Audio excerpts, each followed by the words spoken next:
delegates to this convention, my fellow Americans. Mr. Chairman, delegates to this convention, my fellow Americans, 4 years ago, standing in this very place. In all the decisions I have made in my public life, I have always tried to do what was best for the nation.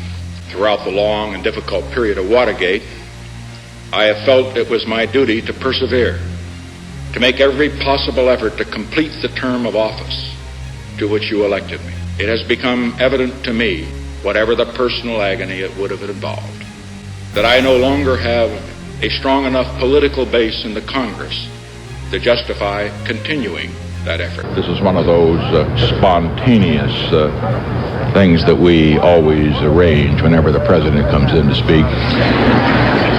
And it will be so reported in the press, and we don't mind. You are here to say goodbye to us. America needs a full-time president and a full-time Congress, particularly at this time with problems we face at home and abroad. The best is au revoir. I shall resign the presidency effective at noon tomorrow. I just met with the members of the White House staff, you know, those that serve here in the White House, day in and day out. And I asked them to do what I ask all of you to do to the extent that you can and are, of course, are requested to do so. 16 years ago, I stood before this convention to accept your nomination as the running mate of one of the greatest Americans of our time or of any time, Dwight D. Eisenhower. 8 years ago, I had the highest honor of accepting your nomination for President of the United States.